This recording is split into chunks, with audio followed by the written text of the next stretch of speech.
নমস্কার বন্ধুরা, কেমন আছেন সবাই? আমার চ্যানেলে সবাইকে স্বাগত জানাই। আজকে কাবলি চানা দিয়ে করে দেখাবো কাবাব। কেমন অসাধারণ খেতে হয় সেটাই তোমাদের সাথে আজ শেয়ার করছি। তো কাবলি চানাগুলো কি করতে হবে, সারা রাত বা 7-8 ঘন্টা ভিজিয়ে রাখতে হবে। তারপর এটাকে 5-6টা মানে হুইসেল দিয়ে সিদ্ধ করে নিতে হবে। সেদ্ধ কিন্তু আমার এই চানাগুলো, কেমন মানে কাবলি চানাগুলো। তো সেদ্ধ কাবলি চানাটা তো আমি একদম মিক্সিতে গ্রাইন্ড করে নেবো। একটু দানা দানা থাকলে ভালো হয়, কিন্তু মিক্সিতে যদি একদম পেস্ট হয়ে যায় তাতে কোনো অসুবিধা নেই।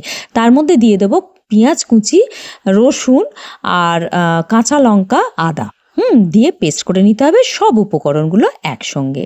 এইভাবে করে একসাথে একটা পাত্রে ঢেলে রাখলাম পুরো পেস্টটা, মানে পেঁয়াজ, আদা, রসুন, কাঁচা লঙ্কা আর কাবলি চানা। তার মধ্যে দিয়ে দিয়েছি পেস্ট করার পর কাসৌরি মেথি, কাশ্মীরি গুঁড়ো লঙ্কা, আন্দাজ মতো নুন, আর এখানে দিয়েছি একটু চিনি। একটু মিষ্টি দিলে না বেশ রঙটাও ভালো আসবে, খেতেও ভীষণ স্বাদ হবে, তাই দিয়েছিলাম চিনি। তো ভালো করে মিশিয়ে নিলাম। ঠিক এই মতন মিশিয়ে নেওয়ার পর তার মধ্যে দিয়ে দিয়েছি ধনেপাতা কুচি। এটাও দিলেও খুব ভালো হয় আর কি খেতে। তো ধনেপাতাটা দিয়েও খুব ভালো করে এরকমভাবে মিক্স করে নিলাম। ধনেপাতাটা দেওয়ার পর এখানে পাউরুটি একটু মানে ব্রেড ক্রাম্বস দিয়েছিলাম। পাউরুটিটা একদম মানে এমনি পাউরুটি বাড়িতে যেটা থাকে সেটাই মিক্সিতে একটু গ্রাইন্ড করে নিয়েছিলাম, মানে দানা দানা মতন থেকেই যায়, তো বাইন্ডিংয়ের জন্য একটু দিলাম।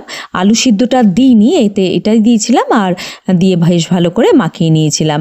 আর এটা দিলে না বেশ একটু মুচমুচেও হয় ভেতর থেকে, তাই দিয়েছিলাম এই ব্রেড ক্রাম্বসটা, কেমন। আর দেখো তারপরে দিয়েছিলাম একটুখানি 2 চামচ মতন, বড় চামচের 2 চামচের মতন হচ্ছে বেসন। আচ্ছা, যদি দেখো যে 2 চামচ দেওয়ার পরেও একটু প্রয়োজন আছে, মানে খুব যেন নরম লাগছে পুরটা, তাহলে কি হবে আর একটু দেয়া যেতেই পারে, কেমন। 3-4 চামচ আমি তো এই 2-3 চামচ মতন দিয়েছিলাম। দিয়ে খুব ভালো করে বেশ মোটামুটি যাতে কাবাবগুলো তৈরি করে নেওয়া যায় সেই মতন মেখে নিলাম। তারপরে দিলাম একটু তেল দিলাম যাতে এটা বেশ ভেতর থেকে নরম হয় আর ময়েশ্চারটা থাকে আর কি, তাই দিয়েছিলাম তেল। ব্রেড ক্রাম্বস একটু রেখে দিয়েছিলাম, সেটা প্লেটের উপর ছড়িয়ে দিলাম, কারণ আমি কাবাবগুলো তৈরি করে এর উপর রাখবো, তাহলে অনেক সময় না কি হয় ভীষণ প্লেটে আটকে যায়, তাই না। তো সেই জন্য আমি করলাম কি, একটু ব্রেড ক্রাম্বস ছড়িয়ে দিয়েছিলাম। ব্যাস একটুখানি আন্দাজ মতন বড় ছোট তোমাদের যেরাম মনে হবে, হাতে একটু তেল মাখিয়ে নিয়ে ব্যাস গড়ে নাও, গোল করে একটু রাউন্ড করে নাও, নিয়ে তারপরে একটু চেপে চেপে যেরকম আমরা করি সাধারণত, ব্যাস ওই রকম করে রেখে দাও। অসাধারণ খেতে হয়। কোনো রকম বিকেলবেলা যদি খেতে ইচ্ছা করে বা পাউরুটির মধ্যে দিয়ে বান পাউরুটির মধ্যে দিয়েও যদি পেঁয়াজ দিয়ে একটু মেয়োনিজ দিয়ে খাওয়া যায়, সেটাতেও খুব খুব ভালো লাগবে খেতে। তো দেখো হাতে এরকম গোল গোল করে নিয়ে একটু চেপে চেপে গোল গোল রাউন্ড শেপ দিয়ে এই ব্রেড ক্রাম্বসগুলোর ওপরে রেখে দিলাম, ঠিক এই মতো। দেখো এই মতন সম্পূর্ণ করে নিলাম, মানে গোল গোল আকারে। আর একটা ফ্রাই প্যানে তেল দিলাম, অল্প তেল দিলেই হবে। দিয়ে এটা পরপর এরকমভাবে বসিয়ে বসিয়ে দিতে হবে আর কি। এটা সেঁকে নেব, কেমন। একটু তেল দিয়েছি 2 চামচ মতন, তার প্রয়োজন হলে একটু মানে বেশি কম দেওয়া যেতেই পারে, কোনো সমস্যা নেই। তো এরকম উল্টে পাল্টে আস্তে আস্তে একদম মিডিয়াম ফ্লেমে এটা কিন্তু তাহলে কি হবে, ভেতর অবধি সম্পূর্ণ হয়ে যাবে। যদিও আমার কোনো জিনিসটাই কাঁচা ছিল না, উপকরণগুলো, হ্যাঁ। ডালটাও তো মানে কাবলি চানা ডালটাও সিদ্ধ করা ছিল, তো এই মতন।